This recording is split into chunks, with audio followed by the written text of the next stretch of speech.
The Art of Acting lecture series अभिनय कला का सहज मार्ग बाय ललित सिंह पोखरिया। नमस्कार।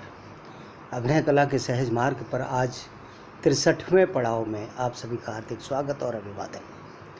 अब ये जो हमारी 5-6 दिन से बातचीत चल रही थी ये आज समाप्ति की ओर है और इसके बाद कल जो मैं विराम ले रहा हूँ तो परसों इस पूरे प्रकरण को एक सारांश रूप में फिर से दोहराया जाएगा। ये जो 4-5 दिन का था उसके बाद हम थोड़ा सा कुछ गंभीर चर्चा की ओर बढ़ेंगे और मेरे ख्याल से 7-8 बातचीतों के बाद ये पूरा एक चक्र हमारा इस बार का पूरा हो जाएगा। फिर भविष्य में हम किस रूप में आमने सामने मिलेंगे ये देखा जाएगा।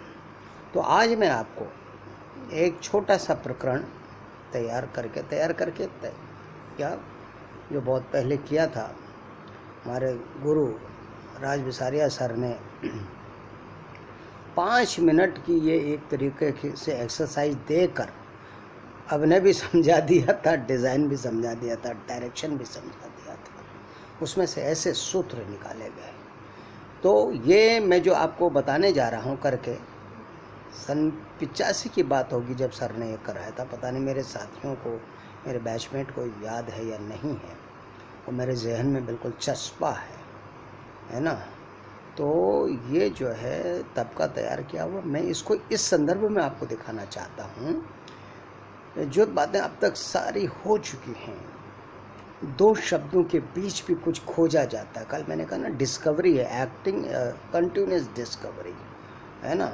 Life between 2 words, the essence between 2 words, the thought and emotion between 2 words, इसकी खोज है ही है। उसके साथ साथ टाइम एंड स्पेस का जो यूज़ है, और टाइम एंड स्पेस में करना क्या होता है, वोकलाइजेशन बॉडी का जो भी काम है वही उसमें फिट होता है, जो डायमेंशन, ठीक है ना। तो वो ज़रा सा मैं कर रहा हूँ, आप उसको देखिए और समझिए कि हाँ क्या हो रहा है। और बाद में बात करेंगे इसमें थोड़ा सा। चलिए, मैं एक शब्द है सर। सर को हो सकता है मैं 5 बार बोलूँ या 6 बार बोलूँ या 7 बार बोलूँ या 8 बार बोलूँ, आप देखिएगा जहाँ तक डेवलप हो जाए। और मैं क्यों बोलता हूँ, क्या होने वाला है, ठीक है। अब ये समझ लीजिए कि सर सामने बैठे हैं, आप सर हैं, क्योंकि इधर उधर एंगल करूँगा तो शायद दिक्कत हो जाएगी। तो यूँ ही बढ़ा जाए आगे और मैं देखिए। चलिए,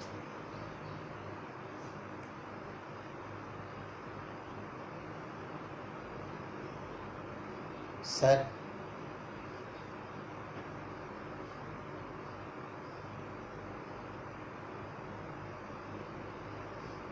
सर,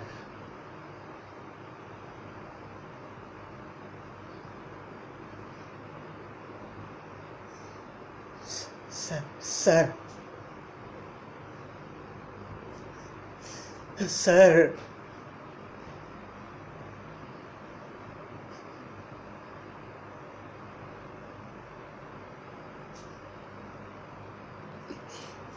सर,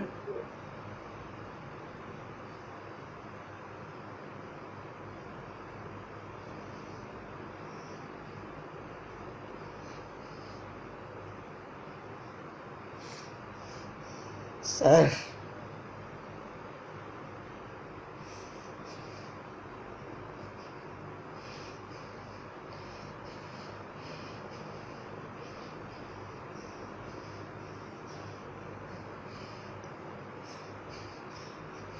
सर,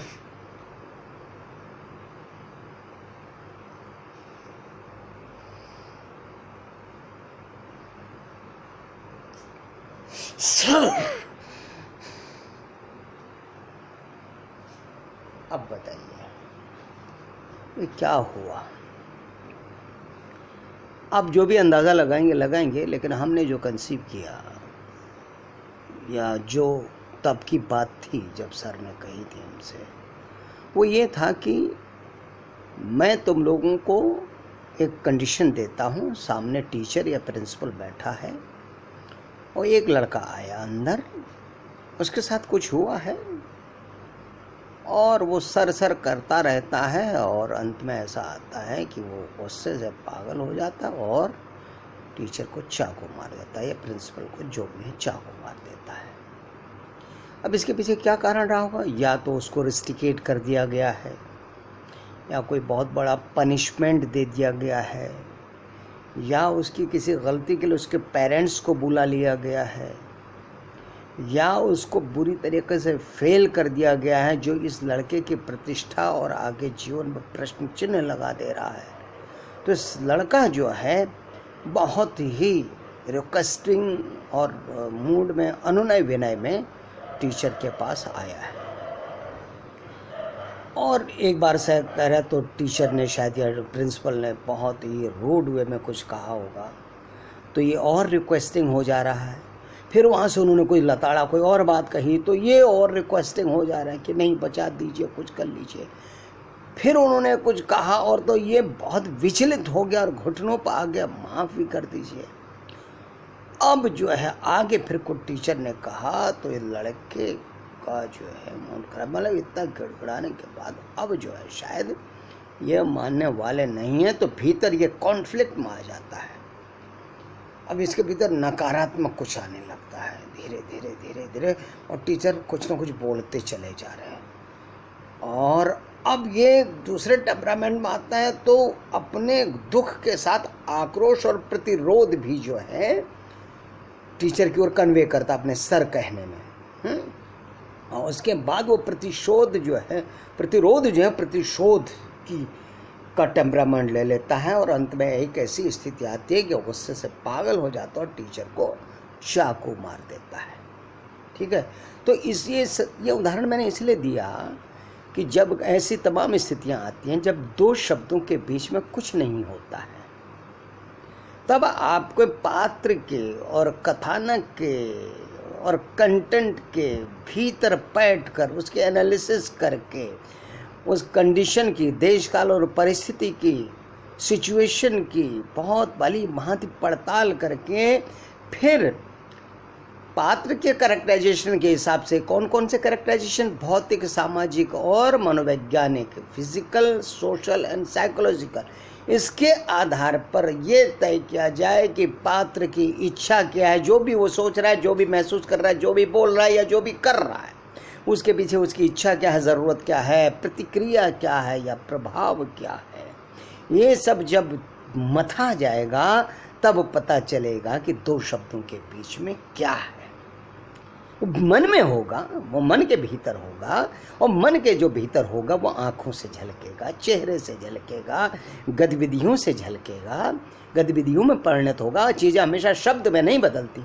मैं पिछले कई मतलब जो सेशन में कह चुका हूँ, हमेशा हर बात के लिए शब्द नहीं होता, शब्द बड़ा लाचार होता है, हर बात के लिए शब्द नहीं मिल पाता, तो फिर वो कमी कहाँ पूरे करें। शब्द नहीं होता तब भी तो हम जिंदा होते हैं, तब भी हम ही होते हैं, तब भी हमारे भीतर कुछ ना कुछ चल ही रहा होता है, भाव या विचार, तो कहाँ से प्रकट होता है। और हमें तो कम्युनिकेट करना ही है, अभिव्यक्त करना ही है, तो भाव और विचार कहाँ से प्रकट होगा? आँखों से, चेहरे की भाव भंगिमा से और भाव विचार से प्रेरित अनुप्रेरित जो हमारे अंग विन्यास हैं या जेस्चर्स हैं, गतियाँ हैं, मूवमेंट मतलब उन सब में वो झलकेगा। फिर जहाँ ज़रूरत पड़ेगी वो शब्द आएगा। इसके साथ साथ हम लोगों ने ये भी देखा कि हाँ, एक एक शब्द पर ज़रूरत के हिसाब से जो जितनी सारी बातें हैं उसके हिसाब से, और जो बात आगे बढ़ रही है उसके हिसाब से उस शब्द का आकार क्या हो, वज़न क्या हो, उसकी स्पीड क्या हो, टाइम एंड स्पेस में कैसे डिज़ाइन हो। आपने देखा हो यानी कितना टाइम ले, क्या स्पेस ले, स्पेस में उसका वज़न आ जाता है, शेप आ जाता है। और उसके साथ साथ अभिनय पात्र द्वारा की जा रही गतिविधियाँ, जैसे मैं आपसे बात करते करते भी कर रहा हूँ ना, ये भी तो स्पेस में ही हो रहा है, खाली तो नहीं हो रहा है, तो स्पेस से कुछ वो बनता है। जैसे मैं यूँ कहूँगा तो कोई बात बनेगी, मैं यूँ कहूँगा तो कोई बात बनेगी, यानी हाथ वर्टिकल स्पेस में जाएगा तो कोई और भाव बनेगा, और हाथ ऐसे यूँ आएगा, आपको दिखाई नहीं पड़ रहा, यूँ आएगा तो कोई और बात बनेगी, या मैं दूर जा रहा हूँ। यूं आएगा तो कोई और बात नहीं, यूं आएगा तो कोई और बात नहीं। ये क्या हो रहा है? स्पेस में गति की जो विविधता है ना, जो शरीर की गति है, जो अंग विन्यास है, वो vertical, lateral, horizontal, vertical diagonal, lateral diagonal, circular, zigzag, इस तरीके से वो गतियां जो है स्पेस को भर रही हैं, तो अलग अलग मीनिंग दे रही। स्पेस के वॉल्यूम के हिसाब से, यानी टाइम के हिसाब से, जो टाइम लिया जा रहा है और जो वो जगह का वॉल्यूम दिया जा रहा है, जो एरिया घेरा जा रहा है। अब मैं इसको सिंपली आपको बताता हूँ। जैसे कि ये क्या हुआ, एक टाइम लिया गया और हाथ यहाँ से यहाँ तक आया। अब मैं यूं करूँ, क्या हुआ, टाइम कम लिया, हाथ वहाँ आया, तो क्या हुआ, टेम्परामेंट बढ़ा। इसकी मीनिंग अलग होगी ना। यानी समय, अगर हमें किसी भाव को डिज़ाइन करना है तो उस भाव का समय क्या होगा और स्पेस क्या होगा। मैं कहूँ यूं, है ना, मैं थोड़ा दूर चला जा रहा हूँ, मैं यूं कहूँ, क्या हो रहा है, एक निश्चित समय में 4 सेकंड जो भी लगा हो, 3-4 सेकंड मैं बता रहा हूँ, ये 3 सेकंड लगा और हॉरिजेंटली एक सर्कुलर एरिया स्पेस घेरा गया। अब मैं यूं करूं, अब देखिए हुआ वही, लेकिन टाइम कम लेने से जो टेम्परामेंट बढ़ गया, ठीक है ना। अच्छा, अभी हमने जो सर्कुलर यूं किया, उसी टाइम में हम स्पेस वर्टिकल कवर करें तो इसका जो इम्पैक्ट पड़ रहा है, मनोवैज्ञानिक इम्पैक्ट पड़ रहा है, इससे अलग ही पड़ रहा है ना। तो आप समझ में आ गई।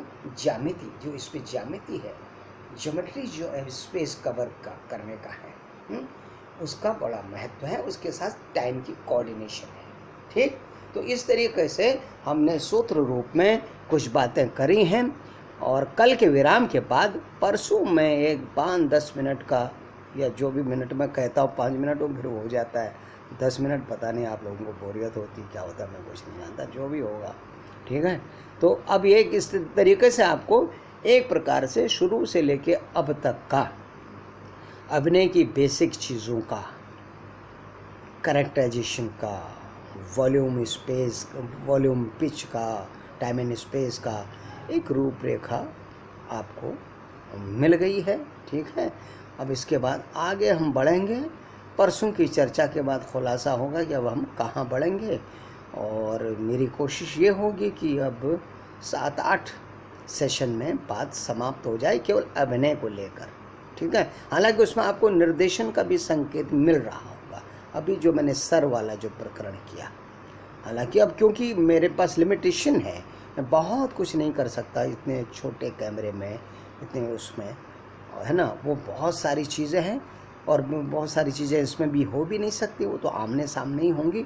लेकिन फिर भी एक खुलासा जो मेरा ये था मंतव्य इस पूरी सीरीज का, कि आप ज्ञान के जंजाल में न भटक कर मूल की ओर जाएं, अंदर की ओर यात्रा करें, मनुष्य मन की ओर यात्रा करें, मनुष्य की सामर्थ्य की ओर यात्रा करें, तो बहुत सारी चीज़ों का रास्ता अपने आप खुलता हुआ नज़र आएगा, अध्ययन काम आएगा, और जो हमारा व्यावहारिक कार्य है वो बड़ा काम आएगा, वर्ल्ड वाइड नॉलेज बड़ी काम आएगी।